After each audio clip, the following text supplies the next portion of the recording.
नारद जी कहते हैं, जिस पुरंजन की बात मैं तुमसे कह रहा हूँ, ये कोई पुरंजन नहीं, प्राचीन वही तुम ही पुरंजन हो।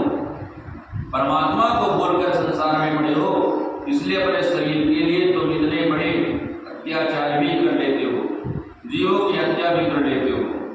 प्रत्येक परिस्थिति में परमात्मा को याद करो।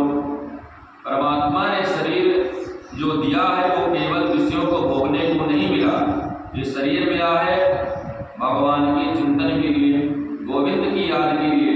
इसको बेकार में मत गुजारो, तो इससे बड़ी नासमझी और क्या हो सकती है। प्रत्येक परिस्थिति में गोविंद को याद करो। जिस देश में, जिस वेश में, परिवेश में रहो, राधा रमण, राधा रमण, राधा रमण कहो। जिस देश में, परिवेश में, जिस वेश में रहो, राधा रमण, राधा रमण, राधा रमण कहो। तो नारद जी ने राजा प्राचीन मरी को ऐसा सुंदर उपदेश किया और वहां से चले गए। आचार्य सुखदेव जी कहते हैं, परीक्षित, श्री मैत्रेय मुनि के मुख से इस प्रकार समस्त प्रसंगों को सुनकर विदुर जी को परमानंद की अनुभूति हुई और विदुर जी मैत्रेय जी को प्रणाम करके वहां से चले गए। श्रीमद्भागवत का चतुर्थ स्कंद पूर्ण होता है, पंचवें स्कंद में प्रवेश करते हैं।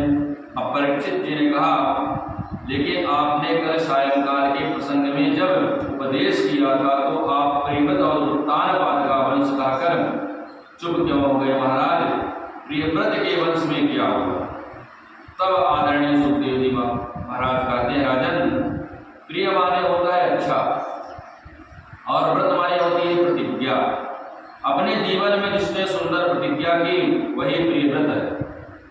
हम लोग जो उपवास करते हैं ना, या आज एकादशी का व्रत है, आज द्वादशी का व्रत है, फिर त्रयोदशी का व्रत है, यही प्रियव्रत है। एक परिवार में कथा हो रही थी। बोले, महाराज जी, ये मेरी बड़ी बहू है, 7 दिन से में से 6 दिन तो इसके व्रत में ही निकल जाते हैं। कुछ लोग बहुत व्रत करते हैं, लेकिन उपवास का मतलब व्रत नहीं होता। व्रत का मतलब होता है प्रतिज्ञा। व्रत क्या है? आज आप व्रत लीजिए कि कल से यह काम मैं नहीं करूंगा। सुबह कथा होनी थी, रात्रि में आए, बोले, महाराज जी, मैं आपसे प्रार्थना करना चाहती हूँ। मैंने कहा, क्या प्रार्थना है? माता बोली कि महाराज, हमारे जो भैया है पान पराग बहुत खाते हैं, जिनका पान पराग छूट जाए तो मैं समझूंगी मेरी कथा सफल हो गई।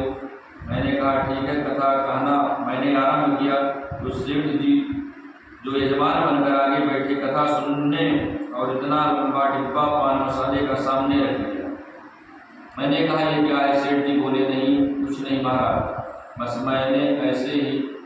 मैंने कहा, पहले इससे बाहर फेंक कर आओ, तब कथा शुरू करूँगा। बोले, महाराज, मैं बिना भोजन के रह सकता हूँ, ये तो मेरा प्राण है। मैं रात को सोता हूँ तो 4 चम्मच मुँह में डालकर ही सोता हूँ। मैंने उनको समझाया, कैंसर को एक जन्म देना है तो पान पराग खाना शुरू कर दो। पान पराग भयंकर बीमारी को जन्म देने वाली चीज़ है। समझाया तो मान गए, प्रतिज्ञा करवाई तो छोड़ दिया। ऐसे ही किसी वस्तु, किसी गंदी आदत का त्याग करने का नाम व्रत है। उस आदत को छोड़ देने का नाम प्रतिज्ञा है। भूखा रहने का नाम व्रत नहीं होता। प्रियव्रत राजा ने मन में संकल्प किया कि मैं संसार को अंधकार रहने नहीं दूंगा। भगवान सूर्य से थक गई है, सूर्य से भगवान उन्होंने दिव्य रथ को प्राप्त किया। प्रियव्रत के बेटा अग्निन्द्र हुए, अग्निन्द्र के बेटा नाभि हुए, और नाभि के बेटा ही श्री ऋषभदेव हुए। जैसे हमारे सनातन धर्म में 24 अवतार होते हैं, वैसे जैन संस्कृति में 24 तीर्थंकर होते हैं। तो जिनके चरणों में पदार्पण से घर तीर्थ बन जाए उसे तीर्थंकर। एक बात मैं आपसे और कह दूं, जैन धर्म अलग नहीं होगा। जैन धर्म तो हिंदू सनातन धर्म ही है।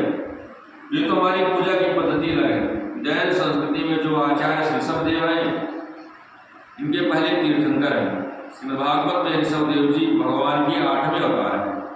तो ऋषभ देव जी महाराज के 100 पुत्र थे, ऐसा वर्णन आता है। पूरे संसार के सम्राट हैं ऋषभ देव जी। अब 7 द्वीपों की पृथ्वी के सम्राट महात्मा ऋषभ देव, इनके 100 पुत्रों में सबसे बड़े पुत्र हैं भरत। एक दिन ऋषभ देव ने अपने समस्त पुत्रों को पास बुलाया, कहा मैं यार कहना चाहता हूँ, हम दिन में ऑफिस जाते हैं, फैक्ट्री जाते हैं, सारा दिन तो काम में ही आते हैं। प्रत्येक परिवार में रात्रि को 1 घंटे बैठकर हम लोगों को शास्त्र की कथा सुननी चाहिए। घर का एक सदस्य बैठकर कथा सुनावे और सब बैठकर कथा सुने। 1 घंटा रोज ईमानदारी से भगवान के लिए कम से कम निकालो, पर हम लोग ऐसा भी नहीं कर पाते। यही हमारी नासमझी है, इसलिए दिन रात टेंशन में रहते हैं, ब्लड प्रेशर हाई रहता है और बड़ी बड़ी बीमारी का घर हमारा शरीर बन जाता है। तो ऋषभ देव जी का नियम था, ऋषभ देव जी जब शाम को जाते तो लौट कर आने के बाद अपने घर की सभा अलग से जोड़ते, अपने समस्त पुत्रों को बिठाकर उनको धर्मोपदेश करते। वे माता पिता तो अपने पुत्रों के शत्रु होते हैं जो पुत्रों को सुंदर शिक्षा नहीं देते हैं। महाराज ऋषभ देव जी अपने पुत्रों को लेकर बैठे थे। तो ऋषभ देव जी ने अपने पुत्रों से प्रश्न किया, अब तुम सब बड़े हो गए हो, युवा हो गए हो, मैं एक प्रश्न आप लोगों से करना चाहता हूँ। बड़े पुत्र भरत है ने कहा कहिए। राजा ने पूछा, ये शरीर तुम्हें क्यों मिला? सब पुत्र बोले, प्रातः उठते हैं, स्नान करते हैं, संध्या करते हैं, बाल भोग करते हैं, राजपाट का कार्यभार संभालते हैं, फिर शाम को चौपड़ खेलते हैं, फिर नृत्य संगीत करते हैं, भोजन करते हैं और रात्रि में सो जाते हैं। ऋषभ देव ने कहा, क्या इसीलिए तुम्हें शरीर मिला है?